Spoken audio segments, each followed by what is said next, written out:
Hello, I am not an AI. I'm going to be reading some Reddit stories, so hopefully this can take up a bit of your day. You can put it on in the background or whatever. But I'm going to get started. Okay, second one. Am I the asshole for telling my guests it's better they don't come to the wedding after they complained about our wedding too much? We are getting married in less than 2 months. Our RSVP deadline was a month ago and everyone responded to our RSVP, but one couple. We really had to hound them to get any kind of answer from them. Yesterday they sent us a message telling us they are free to come, but alongside the reply they sent us a long message how cumbersome and expensive it is to attend our wedding and how tiring the weekend for them will be, and how they probably retreat to their hotel room for most of the day and stay for the ceremony and part of the dinner, but retreat to their room for the rest of the festivities. We were taken aback because we are paying for everything: food, drinks, parking. We are also paying for everyone's accommodation, a very nice lakeside hotel. Their biggest expense would be to pay for the gas for the 4-hour drive to the wedding and back. They have a car. In brackets. They also complained about the dress code. In brackets, we have black tie. Close brackets. But they both own clothes that would fit the dress code, so they wouldn't have to buy new ones anyway. But they complained about that too. We read the message and basically told them that if coming would be so tiresome for them, it is better not to come. We said that we aren't mad at all if someone can't make it or doesn't feel up to it, and there are no hard feelings, but basically uninvited them. This is in brackets. I know it doesn't matter in the grand scheme of things budget-wise, but each guest cost around $600, and I didn't feel like spending $1,200 on people that don't even want to be there. That's the end of the brackets. They are now angry at us and refuse to speak to us, and we were thinking that maybe we were a bit harsh. Were we the arseholes?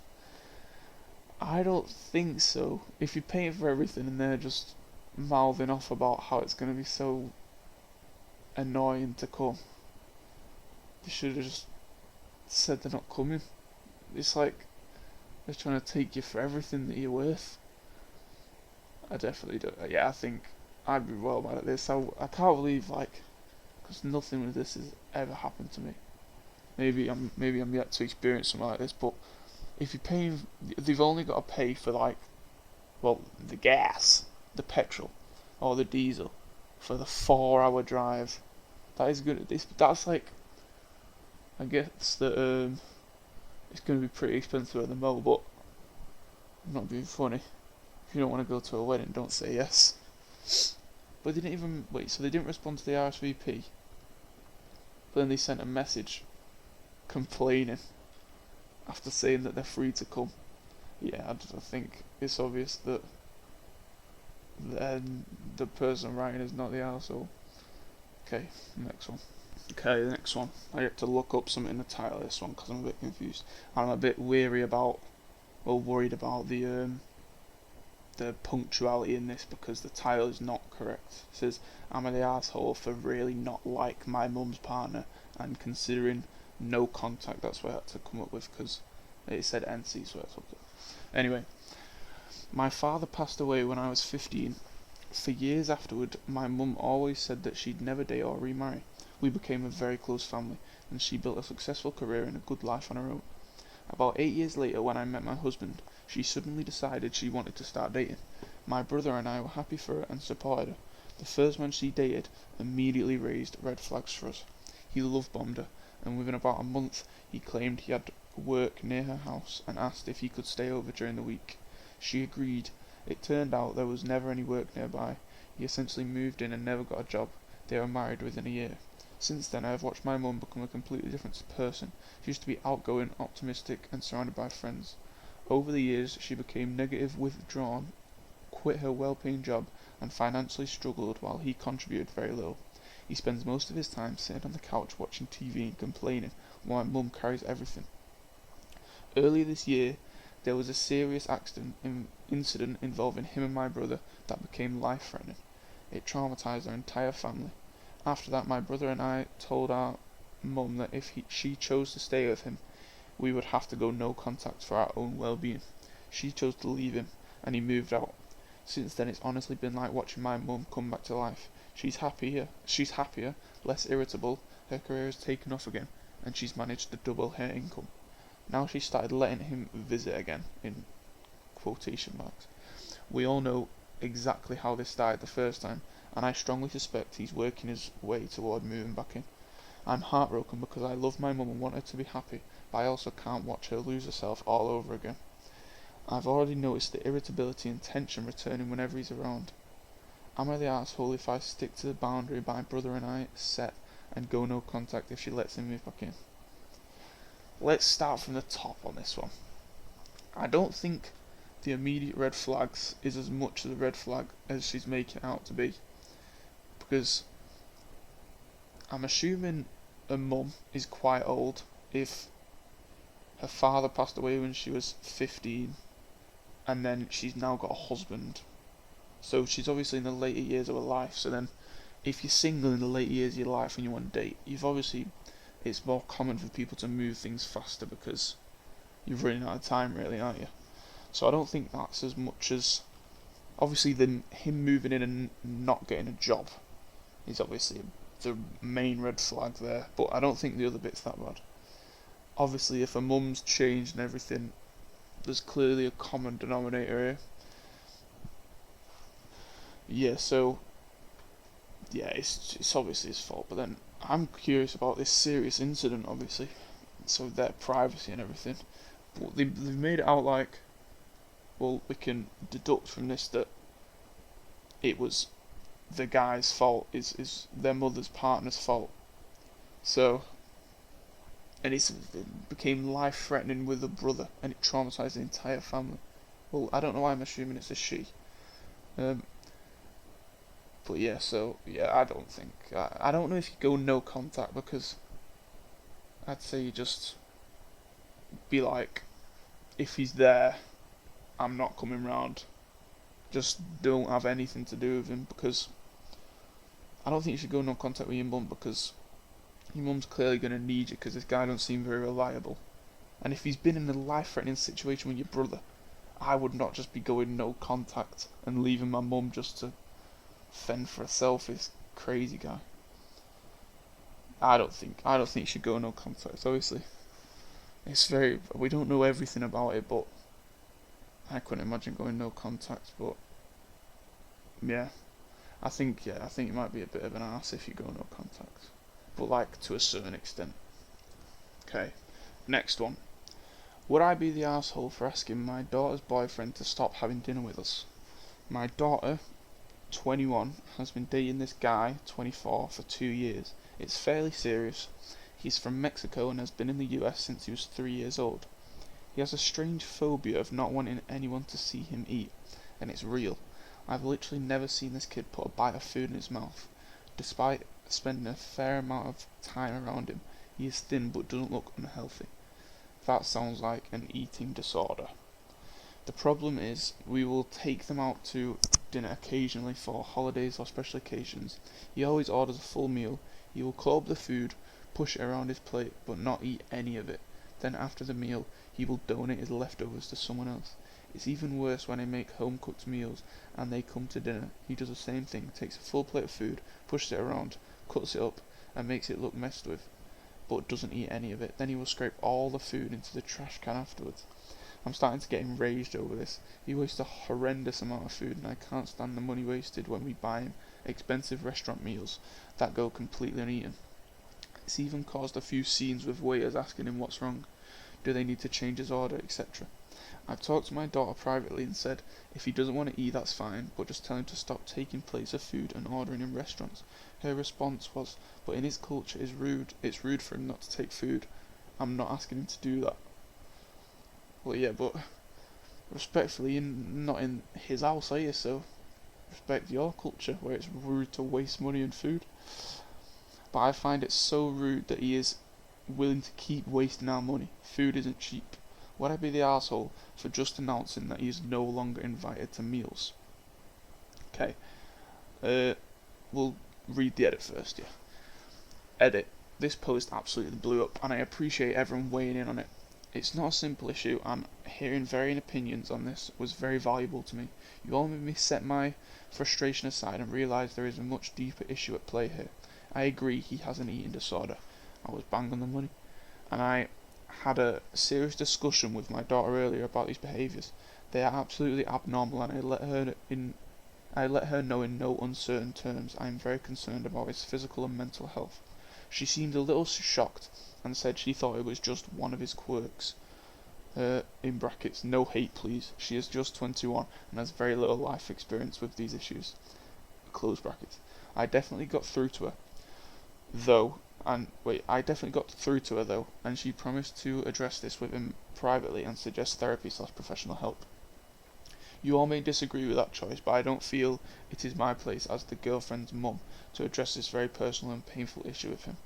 She and I agreed that for my part, it is okay for me to tell him that he doesn't have to feel pressure to eat with us, and it's perfectly acceptable for him to refuse food, but still sit at the table with us. We much prefer that option instead of him wasting food. Going this route, the problem is being addressed whilst avoiding humiliation for him, still respecting him as a person, and my daughter as well. I'm still drawing the hell no line in the sand with the food wasting, but in a loving way that isn't going to worsen any underlying trauma he's already facing. I want him to find the courage to face this, and know that we are here to help and support him. Thank you, Reddit. I think, initially, before the edit, obviously, she wasn't seeing the full picture, because it's not just him, like, being rude and not eating the food. It's obviously, like, an eating disorder, as they said in the edit. So I think, yeah, and I also like how she's not getting too involved, like, just spoke with her daughter about it and not gone to him being, like, too, because, like, he wouldn't want, like, because I don't think he's going to know her, like, too well, so you wouldn't want to, like, have your girlfriend's mum talking to you about an eating disorder that you have and that you've clearly had for 2 years. Yeah, I don't know. I think obviously keep on inviting him to meals, but just tell him that you don't want him to waste food if he's not going to eat. So they should just be honest, because obviously it's going to build trust and everything. Yeah, I think the edit's really done well here. Okay, we'll move to the next one. Alright, next one. This one seems a bit more serious. Not to say the others weren't serious, but it's like higher stakes. Am I the asshole for making a call that got my neighbour's dog taken by animal control? This happened a bit ago, and even though the call was anonymous as far as my neighbours knew, our relationship is more strained than ever, and I've had people in my life saying I should have just minded my business.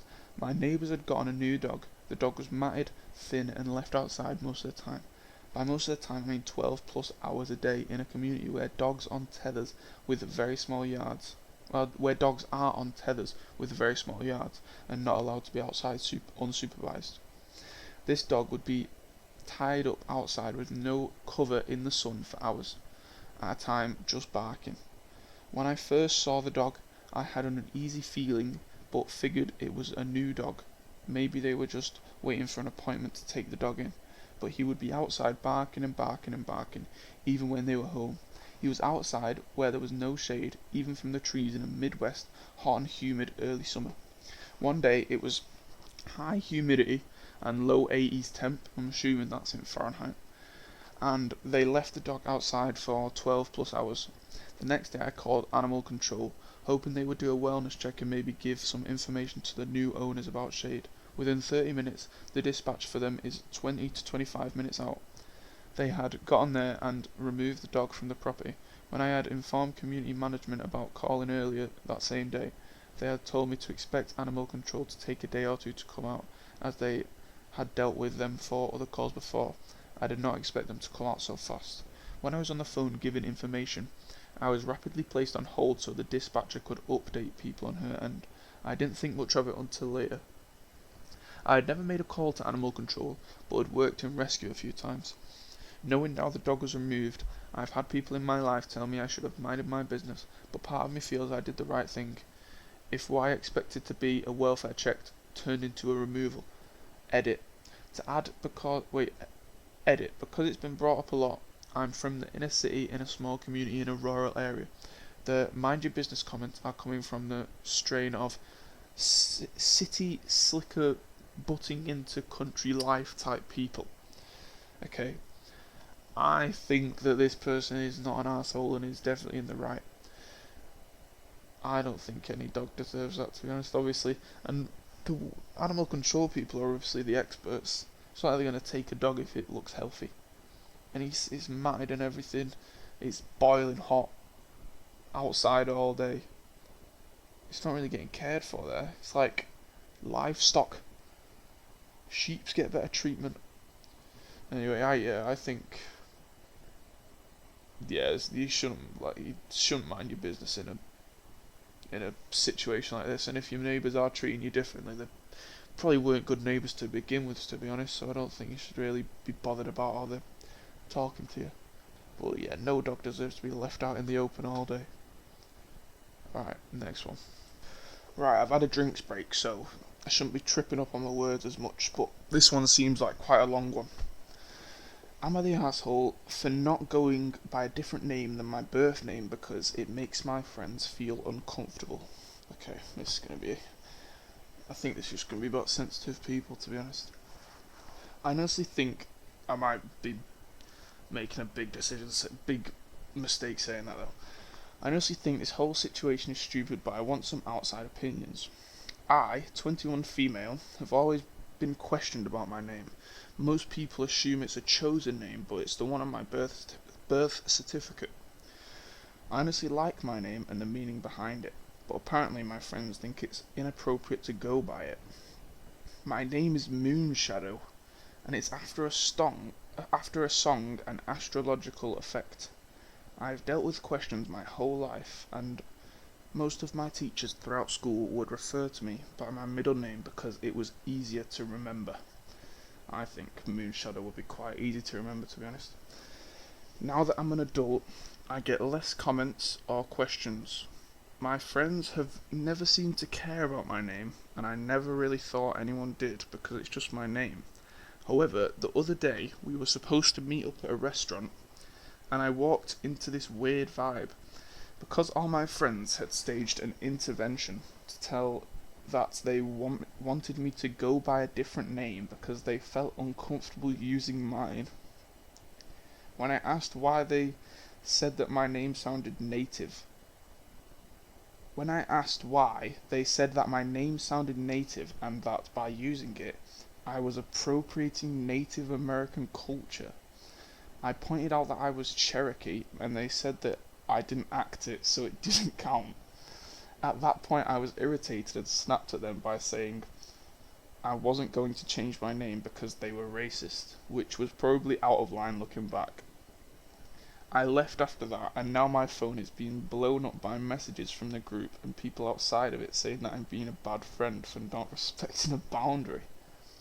I thought that the name was going to be like of some like serial killer or something, or like someone's like someone from like one of her mates' pasts or something. I didn't think it was just going to be an uncommon name. Okay, carrying on. I honestly don't see anything wrong with my name, but having so many people tell me that I'm in the wrong is messing with me. I would really appreciate some advice. A sort of update. Oh, this site's so long. The update's like as long as the original story, if not longer. I wasn't really expecting so much attention on this.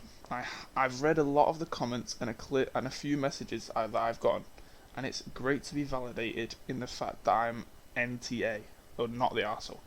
I do want to clear up one thing that I said that I saw a few times. My name isn't Cherokee, so how have people got that from this? So I probably should have explained that better. I just brought up my heritage as a counterpoint to the insane argument that they had. Wait, oh. I'm confused now. Are they saying that people thought that their name was literally Cherokee, or that it was like of the Cherokee culture? Okay, carrying on. My name isn't Cherokee, so I probably should have explained that better. I just brought my heritage up as a counterpoint to the insane argument that they had. My name comes from a song by Cat Stevens that my mum really liked. I saw a couple people ask about my heritage specifically, which I don't really think is relevant, but whatever. I'm half Cherokee and half white. Do I look pretty white? For like context, Cherokee I'm pretty sure is like Native American. So if they're saying like, so that her mates are saying, oh, you're appropriating Native American culture. She's literally half Native American, or it might be like a Native American tribe. As far as I'm aware, I'm not really educated on all that. I'm half Cherokee and half white, though I look pretty white. A lot of people are saying that I should leave the friend group, but I'm kinda hesitant to because we've been friends since high school. I think I'm going to try and have a conversation with them again to hopefully fix this situation. I don't want to lose these people who've been around for such a big part of my life, but I don't want to change such a huge part of myself and my identity just to keep them around. I love my name and the meaning it has to both my parents and myself. I don't know if I'll update afterwards, but I'll try to. Thanks again for all your comments. Okay, another update. I met with the group yesterday to try and talk this out. I'm still pretty upset, so I'm trying to keep this simple and just say what happened. It was pretty tense when I got there, and we were all pretty quiet until everyone arrived. I started with saying that I'm not going to change my name, and I asked why they thought it was appropriate to ask me. There was a lot of back and forth, and basically repeating what was said the other day. But after I pushed a bit more, one of them, I'll call them Cam, blew up on me. Cam basically had a list of grievances with me, most of them being related to my heritage, disabilities, and how I dressed. Long story short, I've been working on myself and my health more, and she didn't like the changes. She said that I was selfish for, in quotes, thinking I'm better than everyone, and that I was making everyone uncomfortable. After a while of arguing with the group, I decided that I wanted to leave. I'm guessing that means. I texted our group chat later that I would not be contacting them again, and that I was done with them. I had to block them after that because they started sending me some pretty nasty messages. I'm still pretty upset about cutting them off, but I know that friends don't act like this. I have friends outside of this group, so I'm not completely friendless now, which is good. I know I made the right decision, but it still kind of sucks. Yeah, this is a pretty tough situation, to be honest. So it's clearly not about the name. It's just about this Cam person trying to find something that everyone else will get on board with and start hating her as well. So yeah, I think better off without them, to be honest. You're definitely not the arsehole if they're just. So it says Cam basically had a list of grievances with me, most of them being related to my heritage, disabilities, and how I dressed. And then the long story short is just about health. I'm confused on how that links to heritage, disabilities, and dress, and how she dresses. I don't understand how the heritage works. The disability, that is, yeah, so Cam seems like a bit of a crazy person. Yeah, so I think what's happened is Cam doesn't like him, the person, like the writer of this, and is just trying to get him out of the friend group by any means possible. And it clearly worked, but I think that it's the writer's win, if you know what I mean. I don't understand how this even happens, like, I think I've got a pretty good friend group. I don't think my friends would ever start sending nasty messages to me after telling me to change my name. Anyway, we'll go on to the next one. They're definitely not the asshole. I don't think that's a very controversial one. Maybe we should read some comments. Oh yes, this one says, not the arsehole, saying you don't act Cherokee is totally racist. That's true.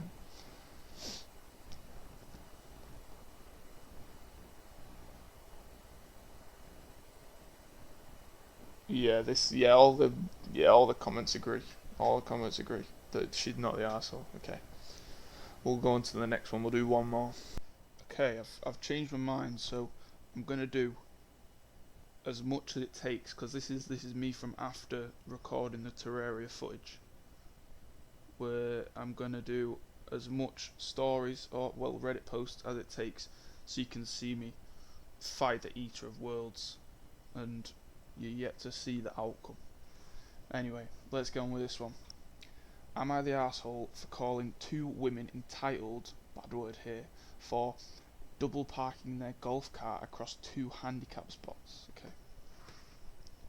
Context. My wife and I went into a store, and when walking in there was an extended golf cart with those big LED speakers, 3 rows of seating, and cooler in the back parked somewhat diagonal in the white hash marks between the only two handicap parking spots in the front of the door, which also blocked the ramp up the step there.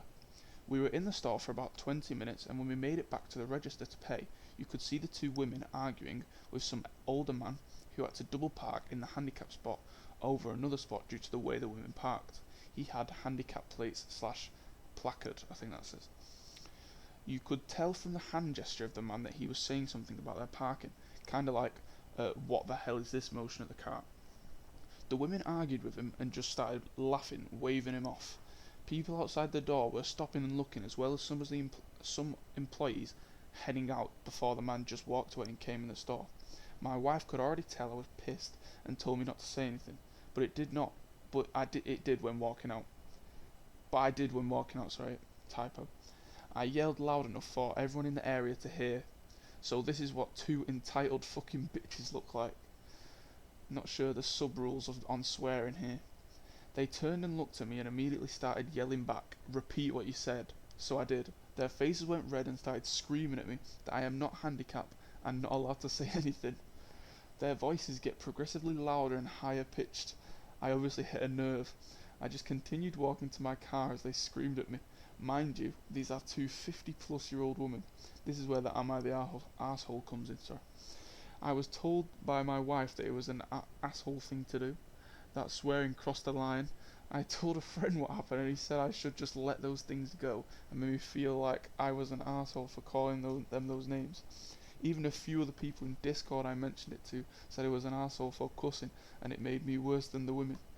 I am starting to feel like everyone's opinion is to just ignore and not be involved at all to begin with. My personal opinion is if someone laughs at a disabled person for saying something about them illegally blocking handicap spots, I don't have any moral obligation to take the high road when speaking to them or addressing them. I highly doubt if I walked over and in a calming voice told them that they were doing what they were doing was wrong, that they would have given two scraps. I don't know if that's meant to say scraps, not sure on that turn of phrase. Probably just laughed at me for even saying anything. I do feel like it was effective calling them out and them getting so worked up. They looked like they would burst a blood vessel in their forehead, if only for the stress I caused them over that, like it triggered them being called out loudly like I did. So, am I the asshole? Okay, I don't think he is. I hate people that park in like handicap spots when they don't need it, because it's like, oh, they're just entitled. It's like, and especially when it's just because you got a nice car. Like I'm not. I like a nice car, but bro, it's like you shouldn't really be. Because like imagine there's actually someone with like a severe disability that can't get out of any other parking spot, and these people are taking it to the max. They're not even just parking in the disabled spot without being disabled. They're parking over two disabled spots with a golf cart. A golf cart. It's like, if you're getting in a golf cart, I don't think you're disabled enough to use a thingy, to be honest. Because like, golf cart, you've got to be pretty able to use, I think. Anyway, let's read some of the comments.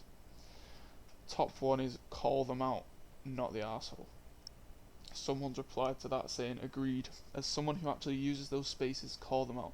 Call them entitled fucking bitches while you do so. If people think you swearing at us, these people make you worse than they are for blocking both disabled spots and ramp access, oh yeah, and the ramp access, then they are entitled too. They have never had to deal with being completely denied access to somewhere because some stuck-up arsehole thinks their convenience is more important than my accessibility. Yeah, it seems pretty everyone's on the same page here. Yeah, okay. I think I'm gonna find another one, or I might check how long we've stretched to see if you've seen me fight the Eater of Worlds yet. Okay, 1 second. Alright, I'm fairly certain you've seen me have that near miss with the Eater of Worlds. That was heartbreaking, but I'm getting closer. It was that little gap in the wall, like the back wall, so then it still thinks it's above ground, so then it's shooting those little things at me that just like melt me straight away. And it's when they all split into little pieces, it just destroys me. I think I'll get them next time though, in the next video. But first of all, I want to apologise for the bad mic, the buzzing in the background. It's my PC, I think, or it might just be my mic quality. It's pretty bad. And yeah, I think I'm just going to be playing Terraria in every single one of the videos. And if you've got any recommendations for different stories you want to get read out or something, or if you want to put any in the comments, I can do them. But yeah, okay. I think I'm going to end it there. Okay, goodbye. Have a good day.